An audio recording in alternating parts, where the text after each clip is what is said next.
Hello दोस्तों, स्वागत है आप सभी का मेरे YouTube channel Sachin education hub पर। तो दोस्तों, आज हम बात करने आए हैं income under head house property के बारे में। देखिए, एक्चुअली में income under head house property में क्या क्या चीज़ें कवर होती हैं, इसमें जितने भी प्रोविजंस हैं ना, सेक्शन 22 से लेकर 27 तक कवर किए जाते हैं इनकम टैक्स के अंदर। तो मैंने वो सारे ही प्रोविजंस आज इस वीडियो में करवाने हैं और एक ही वीडियो के अंदर आपको सारे बेसिक कंसेप्ट, सारे मेन प्रोविजंस जो इनकम निकालने में आपको मदद करेंगे ना, यानी इनकम फ्रॉम हाउस प्रॉपर्टी निकालने में आपको मदद करेंगे, वो सारे प्रोविजंस, वो सारी कंडीशंस, वो सारी कैलकुलेशन विद एग्जांपल आज आपको करवाई जाने वाली है। तो एक ही वीडियो के अंदर सारा चैप्टर अच्छे से निचोड़ आपको सामने आ जाएगा और सारी ट्रीटमेंट अच्छे से डन करवाई जाएंगी विद एग्जांपल्स। तो लास्ट तक वीडियो को ज़रूर समझिएगा, प्रैक्टिकल प्रॉब्लम्स करने में काफ़ी मदद मिलेगी इस वीडियो के दौरान।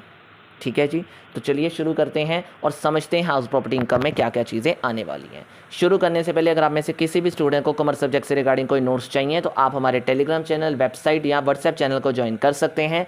लिंक आपको चैनल्स के वीडियो डिस्क्रिप्शन में मिल जाएंगे।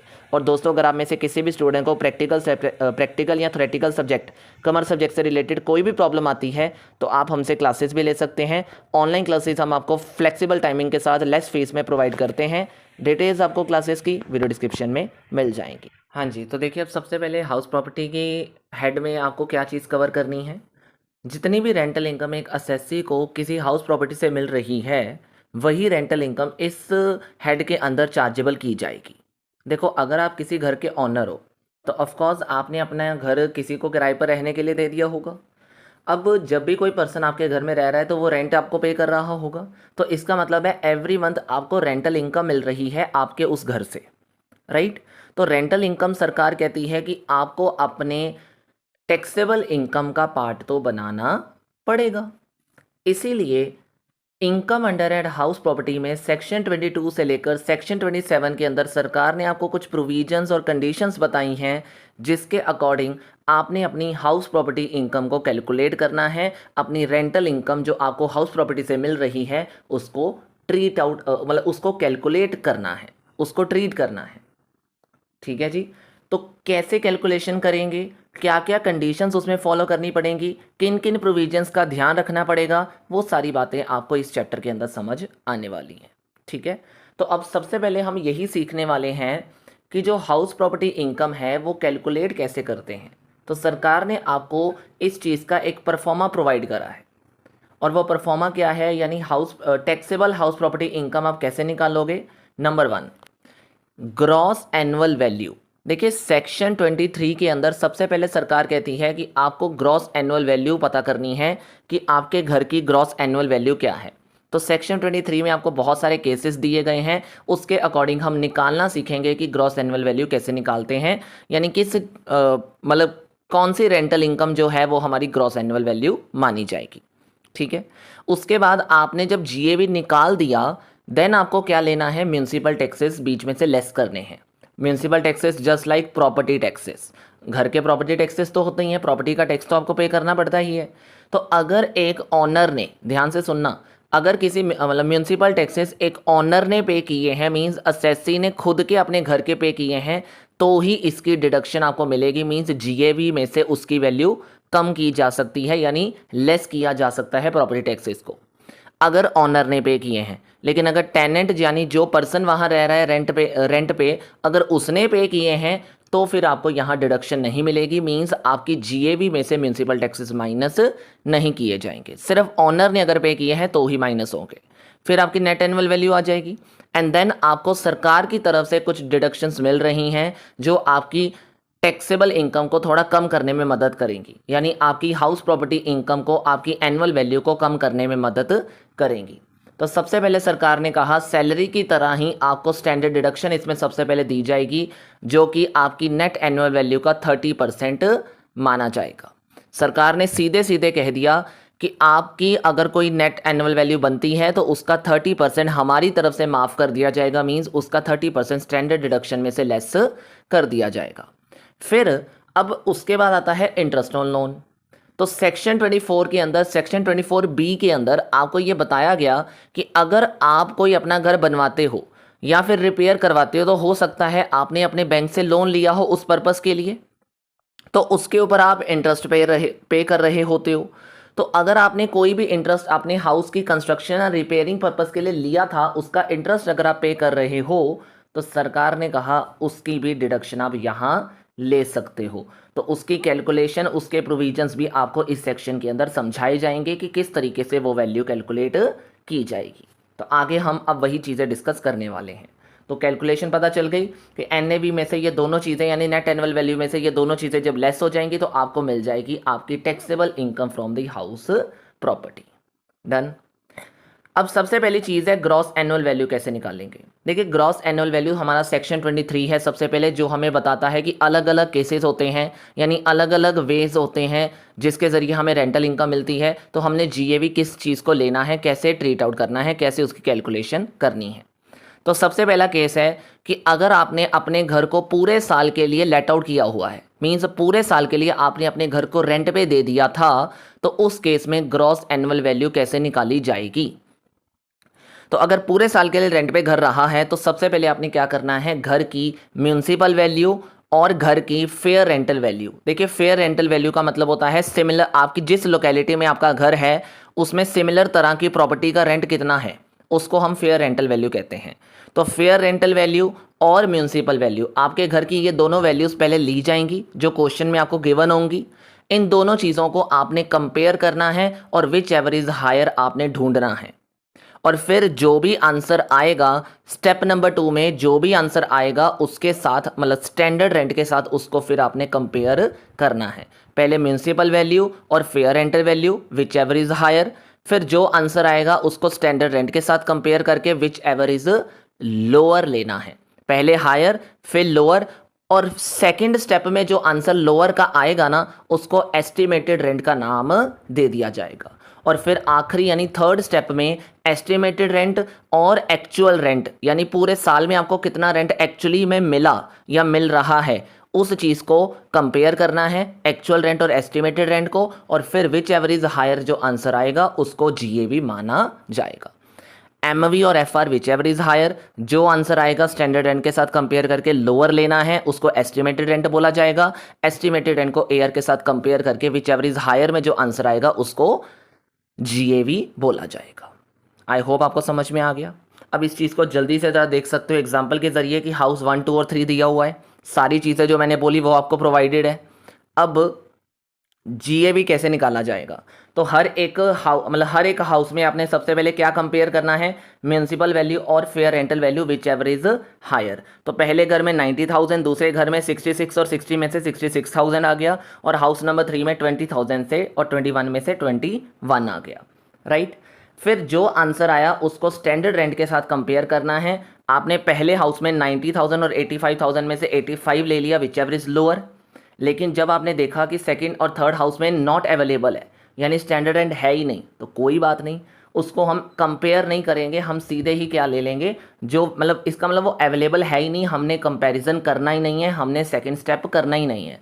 तो जो पहले स्टेप का आंसर था वही थर्ड स्टेप का आंसर माना जाएगा। Means not available means doesn't mean कि उसका आंसर 0 है, जो वैल्यू ऊपर थी वही वैल्यू नीचे आ जाएगी।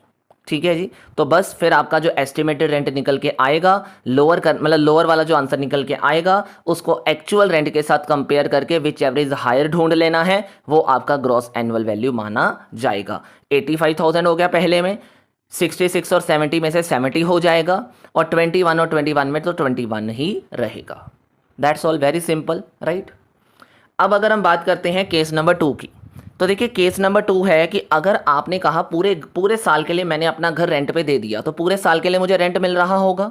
पर ऐसा भी तो हो सकता है कि आपने अपना घर खाली करवा दिया हो, ऐसा भी तो हो सकता है वो खुद ही छोड़कर चला गया हो, ऐसा भी तो हो सकता है किसी रीज़न की वजह से आपका घर खाली रह गया हो। तो इसका मतलब ये है कि 12 महीने में से क्या पता 9 महीने वो पर्सन वहाँ रह रहा हो और 3 महीने के लिए वो घर खाली हो गया हो, यानी वेकेंट उसको बोलते हैं। यानी अगर आपका घर किसी समय में वेकेंट रह जाता है तो उसके 2 केसेस बनते हैं, ओइंग टू वैकेंसी और not owing to vacancy. Owing to vacancy का मतलब होता है कि आपका घर जो है एक तरीके से टेनेंट चला गया खुद और आपका घर खाली रह गया, मीन्स आपने वो 3 महीने जो बचे हुए थे ना, आपने किसी और टेनेंट को ढूंढने की तो कोशिश करी पर मिला नहीं, तो टेनेंट ना मिलने की वजह से जो वहाँ पे खाली रह गया घर, ठीक है, आप तो रेंट पे देना चाहते थे पर हुआ नहीं।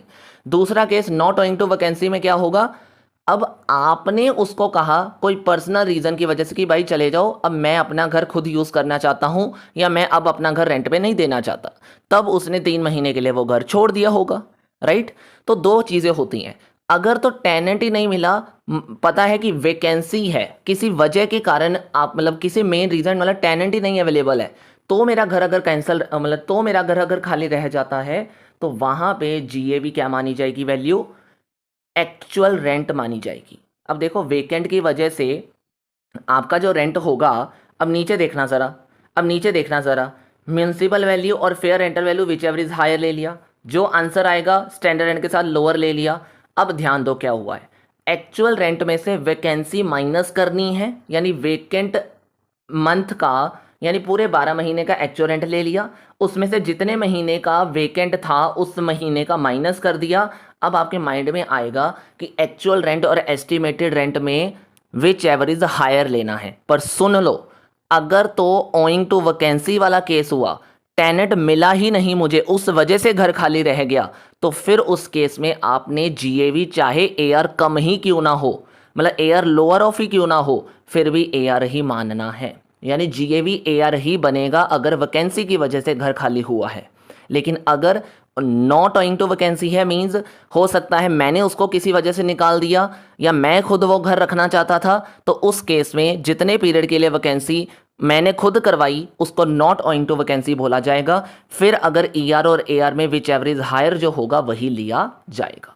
मतलब अगर वैकेंसी का कारण है तो एआर को माना जाएगा, चाहे एआर ईआर से छोटा ही क्यों ना हो, फिर भी एआर को जीएवी माना जाएगा। लेकिन अगर नॉट ओइंग टू वैकेंसी वाला केस है, फिर कंपैरिजन ही आपको करना पड़ेगा और जो हायर होगा वही जीएवी माना जाएगा। केस नंबर 3 है कि अगर आपकी प्रॉपर्टी सेल्फ ऑक्यूपाइड है।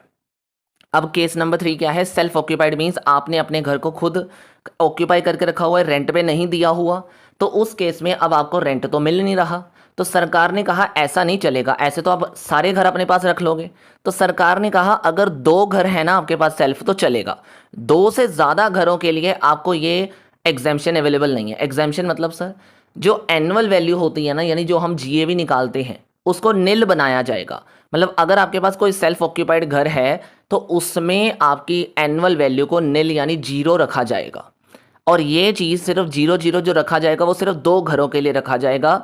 अदरवाइज बाकी के जितने भी घर आपके पास हैं उसको deemed to be let out माना जाएगा, जो हम केस नंबर 5 में पढ़ेंगे आगे। ठीक है, समझ आ गया। इन सिंपल टर्म यानी आपको सेल्फ ऑक्यूपाइड में जो भी एनुअल वैल्यू लेनी है वो 0 लेनी है, पहले 2 मतलब 2 घरों के लिए मैक्सिमम, उससे ज़्यादा नहीं।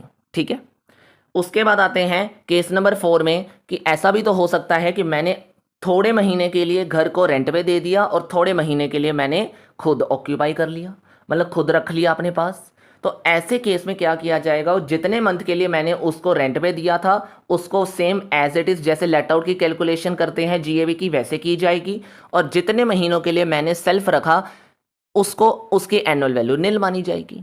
ठीक है ना, मतलब जितने महीने का केस लेट आउट वाला है वहां पे वही ईआर और एआर में कंपैरिजन करके जो हायर होगा वही लिया जाएगा, और जितने महीने का केस सेल्फ है उतने महीने के लिए आपकी एनुअल वैल्यू को 0 ही रखा जाएगा, अप टू 2 हाउसेस। ठीक है, केस नंबर 5 में मैंने बोला था deem to be let out. Deem to be let out का मतलब होता है अगर आपके पास 2 से ज़्यादा घर हैं, कौन से वाले, सेल्फ ऑक्यूपाइड वाले, तो जितने भी ज़्यादा घर हैं, मतलब जैसे सपोज 5 घर हैं तो 5 में से कोई भी 2 घर आपको सेल्फ ऑक्यूपाइड मानने की आज्ञा है, और बचे हुए 3 घरों को आपको deemed to be let out means सरकार की तरफ से ये बोला गया है कि उसको हम मानेंगे कि वो आपके रेंटल प्रॉपर्टी हैं, वो आपकी लेट आउट प्रॉपर्टी हैं। अब आपके माइंड में आएगा सर मुझे तो एक्चुअल रेंट मिल ही नहीं रहा, मुझे तो किसी से रेंट मिल ही नहीं रहा, तो सरकार कहती फिर भी घर की एमवी, एफआर और एसआर तो होते ही है ना, एस्टिमेटेड रेंट तो निकाला ही जाता है ना, तो एस्टिमेटेड रेंट को ही जीएवी बनाया जाएगा।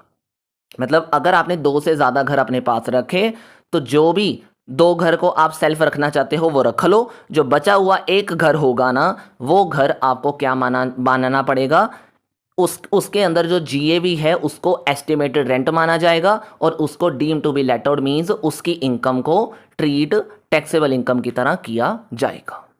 ठीक है, तो नुकसान है अगर आप 2 से ज़्यादा सेल्फ ऑक्यूपाई घर अपने पास रखते हो।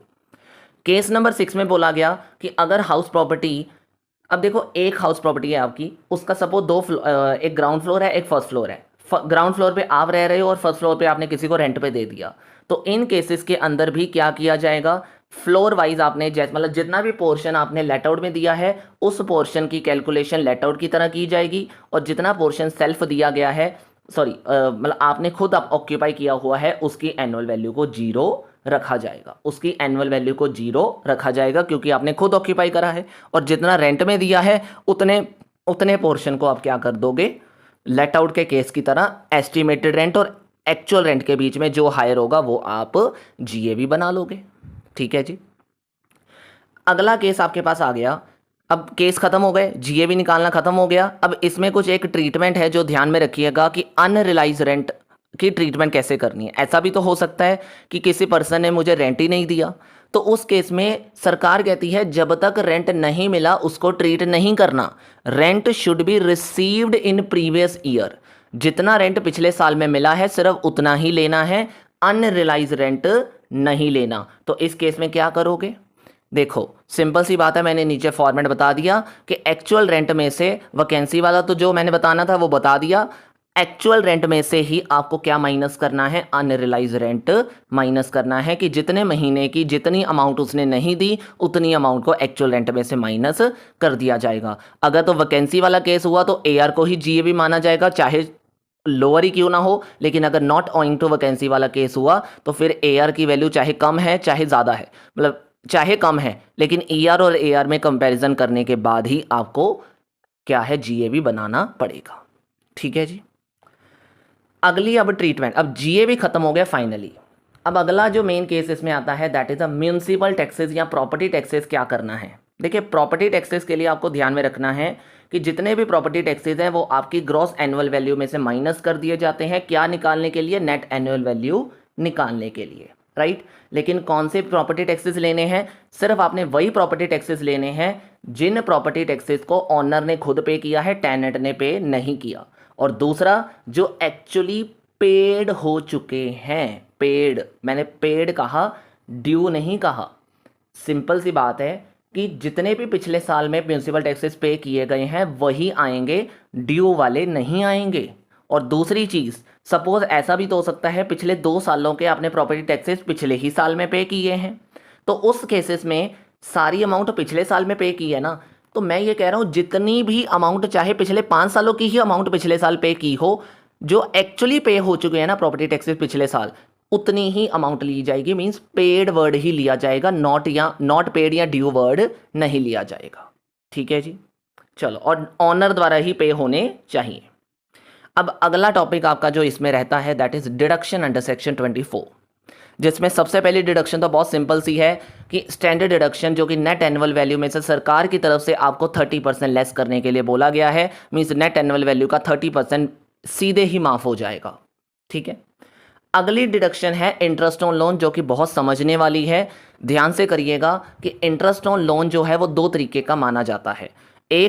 2 तरीके का मीन्स, एक तो पिछले साल में जो आपने इंटरेस्ट पे किया होगा उसको प्रीवियस ईयर इंटरेस्ट बोला जाता है, और एक होता है कि आपने जब कंस्ट्रक्शन करवाने के लिए लोन लिया था तो कंस्ट्रक्शन कंप्लीट नहीं हुई ना, क्योंकि कंस्ट्रक्शन कंप्लीट होते रहने पर 2 साल तो लग ही जाते हैं, तो उन 2 या 3 साल में आपने जितना इंटरेस्ट पे किया होगा उस इंटरेस्ट की भी आपको यहाँ पे डिडक्शन दे दी जाती है, जिसको पीसीपी यानी प्रायर कंस्ट्रक्शन पीरियड इंटरेस्ट बोला जाता है। ठीक है। लेकिन एक चीज़ का ध्यान देना चाहता हूँ मैं यहाँ पे, आपको ध्यान दिलवाना चाहता हूँ यहाँ पे कि जो इंटरेस्ट वाली डिडक्शन है ना, वो सेल्फ ऑक्यूपाइड के केस में जब आप बात करते हो नई रिजीम की यानी डिफ़ॉल्ट रिजीम की, तो पहले उसमें आप आओ, पहले इसमें आओ, ऑप्शनल रिजीम में बात करते हैं। पहले किस में बात करते हैं, ऑप्शनल रिजीम में बात करते हैं।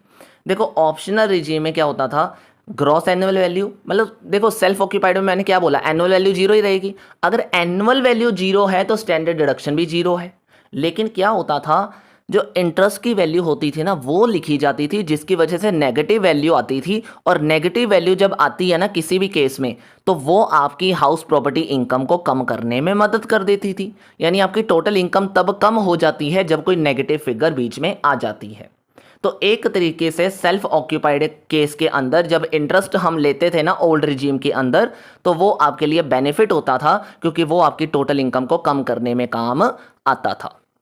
लेकिन अब क्या हुआ, अगर आप नई रिजीम से क्वेश्चन करने वाले हो तो अब निल निल निल निल निल ही आ जाएगा। मींस इंटरेस्ट की डिडक्शन भी अब आपको नहीं मिलने वाली, सारा का सारा फॉर्मेट ही निल हो जाएगा। कोई एक वैल्यू भी डालने की ज़रूरत आपको नहीं है अगर आपका क्वेश्चन सेल्फ ऑक्यूपाइड का होता है। तो अगर नई रिजीम में सेल्फ ऑक्यूपाइड का क्वेश्चन है तो सारी ही वैल्यू निल हो जाएंगी असेसमेंट ईयर 24-25 के अकॉर्डिंग। लेकिन ओल्ड रिजीम के अंदर ऐसा नहीं था, उसमें इंटरेस्ट की वैल्यू डलती थी जिसकी वजह से लॉस आता था और आपकी वैल्यू लॉस की वजह से कम होती थी, वो बेनिफिट होता था। लेकिन अब ये बेनिफिट सरकार ने आपसे ले लिया है अगर आप सेक्शन 115 BAC यानी डिफॉल्ट रिजीम में अपना टैक्स पे करते हो तो। ठीक है जी, फिर आपको इंटरेस्ट की डिडक्शन यहाँ नहीं मिलने वाली। लेकिन अगर हमें deduction under section 115 BAC 1A के अंदर मिलती है, यानी ओल्ड रिजीम के अंदर अगर ये डिडक्शन मिलती है, तो देखो प्रीवियस ईयर की कैलकुलेशन करना तो बहुत आसान था। प्रीवियस ईयर इंटरेस्ट में जो वैल्यू थी इंटरेस्ट लोन की, उसको रेट के साथ कर दिया, बात खत्म। लेकिन जब प्रायर कंस्ट्रक्शन पीरियड की वैल्यू बताते हैं ना, तो वो कैसे कैलकुलेट करनी है, उसके लिए मैंने आपको दिए हैं कुछ स्टेप्स। नंबर 1 स्टेप क्या करना है, आपने देखना है लोन कब लिया। नंबर 2 स्टेप में आपका घर कब कंप्लीट हुआ। ठीक है ना, पहले डेट कौन सी ले ली, लोन किस दिन लिया। नंबर 2 डेट कौन सी लेनी है, किस दिन आपका घर यानी कंस्ट्रक्शन कंप्लीट हो गई। नंबर 3 जिस साल में भी कंस्ट्रक्शन कंप्लीट हुई है उससे पिछला फाइनेंशियल ईयर कौन सा था। और नंबर 4 फिर आपने जितना, अब देखो नंबर 4 में क्या करना है, जो स्टेप नंबर 1 की डेट है और जो स्टेप नंबर 3 की डेट है, उन दोनों के बीच में जो पीरियड आएगा ना, जितना भी पीरियड बनेगा, जितने महीने भी बनेंगे, जितने साल भी बनेंगे, वो आपने कंसीडर कर लेने हैं। और फिर इसी पीरियड का इस्तेमाल स्टेप नंबर 5 में किया जाएगा, जिसमें आपने फॉर्मूला लगाना है कि जितनी अमाउंट है उसको रेट के साथ करने के बाद पीरियड के साथ मल्टीप्लाई कर दिया जाएगा, यानी जो आपने 4th स्टेप में निकाला। और सरकार कहती है जितना भी आंसर स्टेप नंबर 5 में आएगा उसको मैं एज इट इज़ कंसीडर नहीं करने दूंगी या करने दूंगा, आपको उस आंसर को डिवाइडेड बाय 5 करना पड़ेगा। 5 साल में इक्वल उसकी डिडक्शन दी जाएगी, तो डिवाइड बाय 5 आपको आंसर को करना पड़ेगा और फिर जो आंसर आएगा वो आपकी एक्चुअल वैल्यू मानी जाएगी, वो वैल्यू PCP इंटरेस्ट माना जाएगा। ठीक है जी, एग्जाम्पल के तौर पर आप देख सकते हो, जैसे पारस ने बोरो किया लोन 7 लाख रुपीज़ का 10% रेट के हिसाब से 1 जुलाई 2020 को करा था और उसका घर कंप्लीट हो गया 31 मई 2022 को। अब ध्यान दो, यहाँ पे लोन मिला 1 जुलाई 2020 को और घर कंप्लीट हुआ 31 मई 2022 को, यानी 2 साल के बाद। ठीक है, और अब आपने बताना है कि मुझे PCP कितना मिलेगा, प्रीवियस ईयर इंटरेस्ट कितना मिलेगा। तो सबसे पहले स्टेप नंबर 1 लोन डेट क्या पता चल गई, 1 जुलाई 2020। कंस्ट्रक्शन कब कंप्लीट हुई, 31 मई 2022। अब ध्यान दो 31 मई 2022 में स्टेप नंबर 3 ध्यान रखना है कि उसके पिछला फाइनेंशियल ईयर कौन सा निकला होगा, 31 मार्च 2022 वाला ही तो निकला होगा ना। 2022 के साल में किस फाइनेंशियल ईयर की बात हुई होगी, मतलब इन सिंपल टर्म इससे पहले कौन से फाइनेंशियल ईयर की डेट निकली होगी, 31 मार्च 2022 वाली की। ठीक है ना, तो वो डेट बीच में आपने क्या लिख दिया, स्टेप नंबर 3 में लिख दिया। अब मैंने बोला था स्टेप नंबर 4 में 1 और 3 के बीच में जितना भी पीरियड बनता है, जितने भी महीने बनते हैं उनको कैलकुलेट कर लो। तो 1 जुलाई 2020 से लेकर 31 मार्च 2022 तक के जितना भी महीने बचे, जितने भी महीने बने आपके, दैट इज़ 21 मंथ, वो आपने निकाल दिया। ठीक है ना, और 21 मंथ को आपने यूज़ करना है स्टेप नंबर 5 में, जिसमें आपको फॉर्मूला लगाना है। 7 लाख रुपीज़ की अमाउंट है, मल्टीप्लाई बाय रेट कितना आ गया 10%, मल्टीप्लाई बाय, अब ध्यान देना यहाँ पे 21 मंथ आपने निकाल दिया, डिवाइड भी करना है 12 के साथ। अब 12 ही क्यों लिया सर, क्योंकि ये तो 2 साल नहीं बन जाते थे। देखो 12 सरकार कहती है कि हर साल में आपको इक्वल डिडक्शन मिलनी है ना 5 सालों के मुताबिक, इसीलिए हम 1 साल से ज़्यादा की डिडक्शन नहीं दे सकते। तो हमेशा जब भी आपने डिवाइड करना है तो 12 के साथ ही करना है, तो 21/12 हो जाएगा। तो जो आंसर आएगा दैट इज 1,22,500, उसको डिवाइडेड बाय 5 करना is compulsory if you want to take the deduction. तो डिवाइड बाय इक्वल 5 आपने करना है, तो 5 के साथ डिवाइड करने पर आपको कितना आंसर मिल गया, 24,500। ये आपका कौन सा इंटरेस्ट आ गया, PCP, prior construction period interest. बस अब करना क्या है, पिछले साल का निकालना है। तो कैसे निकलेगा, पिछले साल की इनकम का निकालना है, यानी 2023 और 24 के प्रीवियस ईयर का निकालना है। तो वो तो सिंपल ही बताया था मैंने, 7 लाख का रेट लगा दो, बात खत्म। 70,000 बन गया, 70,000 और 24,500 में आपने दोनों को ऐड कर दिया, तो टोटल कितना बन गया आपका, 94,500। तो असेसमेंट ईयर 24-25 के अकॉर्डिंग प्रीवियस ईयर 23-24 का इंटरेस्ट और प्रायर कंस्ट्रक्शन पीरियड इंटरेस्ट दोनों मिला के बन गए 94,500, जिसकी डिडक्शन आपको मिल जाएगी। अब जो डिडक्शन मिल जाएगी ना, उसमें इतना ही नहीं है। सरकार ने कहा ये डिडक्शन जो मैंने ऊपर आपको बताई, this is the case of let out. ये घर कौन सा था, लेट आउट। लेकिन अगर आपका घर सेल्फ ऑक्यूपाइड है तो वहां पे maximum to maximum deduction 2 lakh से ज़्यादा नहीं मिल सकती। थोड़ा सुनिएगा ध्यान से कि अगर आपका घर यानी जो आपने कंस्ट्रक्शन करवानी थी, उसके लिए जो लोन आपने लिया था वो 1 अप्रैल 1999 से पहले लिया था, चाहे घर बनवाने के लिए, रिपेयर करवाने के लिए या किसी भी पर्पज़ के लिए, तो उस केस में आपको सरकार कहती थी कि 2 लाख रुपए तक मैक्सिमम डिडक्शन ही मिलेगी, उससे ज़्यादा नहीं मिलेगी। उसके बाद सरकार ने कहा 1 अप्रैल 1999 के बाद वाले साल में जब भी आपने कभी लोन लिया तो फिर सरकार ने डिवाइड कर दिया। पहले क्या होता था, construction, acquisition, repair, renewal and reconstruction, इन पांचों को एक साथ रखा जाता था। अब क्या कर दिया, आरआर वालों को अलग कर दिया और एसी वालों को अलग कर दिया। यानी एक्वाजिशन और कंस्ट्रक्शन के लिए अलग चीज़ हो गई और रिपेयरिंग, रिन्यूअल और रिकंस्ट्रक्शन के लिए अलग चीज़ हो गई। तो अब अगर आप एक्वाजिशन और कंस्ट्रक्शन करवाते हो तो मैक्सिमम डिडक्शन 2 लाख मिलेगी, और वहीं पे अगर रिपेयर वगैरह की बात करते हो तो मैक्सिमम डिडक्शन 30,000 मिलेगी। ठीक है जी। यानी अब आपके माइंड में आएगा, क्या सर इसका मतलब ये हुआ कि अगर मैं लोन 1999 के बाद लेता हूं तो क्या मुझे 2 लाख रुपए की भी डिडक्शन मिल जाएगी और 30,000 यानी 2,30,000 मिल जाएगा? Answer is no. Aggregate total 2 lakh से ज़्यादा नहीं हो सकता। मतलब अगर आप चाहे क्या ले लो, मतलब कंस्ट्रक्शन पर्पस के लिए 2 लाख की डिडक्शन ले लो मैक्सिमम, और रिपेयर के लिए चाहे 30 लाख की ले लो, 30,000 की ले लो, आपके माइंड में आएगा कि 2,30,000 आंसर आ जाएगा। पर नहीं, सरकार कहती है टोटल जो भी है, जितना भी टोटल है वो 2 लाख से ज़्यादा नहीं जा सकता। टोटल रिस्ट्रिक्टेड है कि टोटल 2 लाख ही रहना चाहिए या उससे कम रहना चाहिए, उससे ज़्यादा नहीं हो सकता। 2 लाख से ज़्यादा टोटल नहीं हो सकता। ठीक है जी। यानी 2 लाख से ज़्यादा डिडक्शन आपको नहीं मिलेगी। एसी के लिए यानी एक्वाजिशन और कंस्ट्रक्शन के लिए 2 लाख मिल सकती है ज़्यादा से ज़्यादा, और रिपेयर के लिए 30,000। पर इन दोनों का कंबाइंड भी टोटल कितना रहेगा? 2 लाख ही रहेगा, उससे ज़्यादा नहीं मिल सकती। आई होप आपको ये चीज़ समझ आ गई है। ठीक है जी। अब जल्दी से छोटे 2 टॉपिक्स रह गए हैं, उसको समझ के ख़त्म करते हैं इन चीज़ों को। अनरिलाइज रेंट अगर सपोज करो मिल जाए, ऐसा भी तो हो सकता है ना कि बाद में वो बंदा जो मुझे रेंट नहीं देकर भागा था वो बाद में आकर दे जाए। तो क्या पता वो अचानक से मुझे आकर रेंट दे जाए किसी साल में। तो जिस साल में भी मुझे अनरिलाइज रेंट रिसीव हो जाएगा उस साल में मुझे उस इनकम को as a house property income treat करना है, और सरकार कहती है वो in the year of receipt आपको टैक्सेबल करना पड़ेगा, और उसके ऊपर आपको 30% डिडक्शन अलाउड है, और 30% डिडक्शन आपको ज़रूर मिलेगी, ये ध्यान रखिएगा। तो ये सिंपल सी चीज़ है कि जिस साल में ये वैल्यू मिलेगी उस साल में इनकम बनाना पड़ेगा और 30% आपको डिडक्शन अलाउड की जाएगी। That's all. ठीक है। अब अगला है को ओन्ड प्रॉपर्टी। ऐसा भी तो हो सकता है एक घर को 2 जने दो ओनर चला रहे हैं, तो ऐसा तो है ही कि ऐसा होता है ना, एक घर के 2 ओनर है।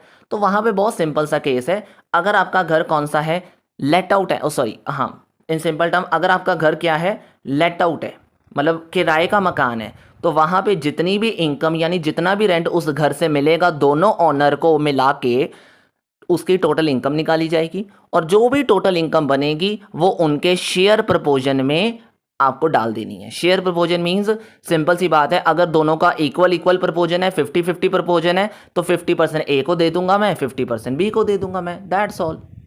इनकम जितनी भी बनेगी उसमें से 50% टैक्स उसको दे, मतलब 50% इनकम ए की मान ली जाएगी और 50% इनकम बी की मान ली जाएगी। That's all. शेयर्स में उसको बांट देना है, ठीक है। और अगर आपका घर सेल्फ ऑक्यूपाइड है तो जो डिडक्शन इंटरेस्ट वाली मिलती थी ना आपको, वो भी अलाउड आपको दी जाएगी। मतलब अगर आपने ऑप्शनल रिजीम फॉलो करी है तो को ओनर वालों को वो डिडक्शन भी मिलेगी, अगर आप ऑप्शनल रिजीम में चले जाते हो तो, ठीक है। आखिरी पॉइंट है कॉम्पोजिट रेंट।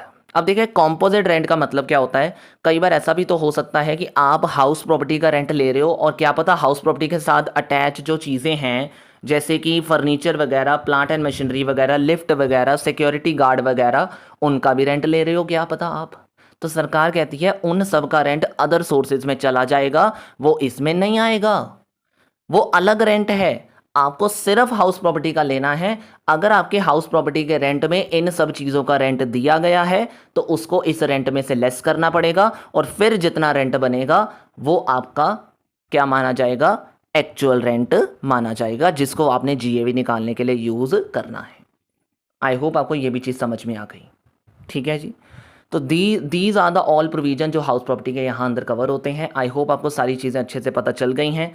तो अगर अच्छे से पता चली हैं तो वीडियो को जल्दी से लाइक और शेयर करके जाइएगा और चैनल पे नए हो तो सब्सक्राइब का बटन भी ज़रूर दबा के जाइएगा। Thank you so much, have a nice day.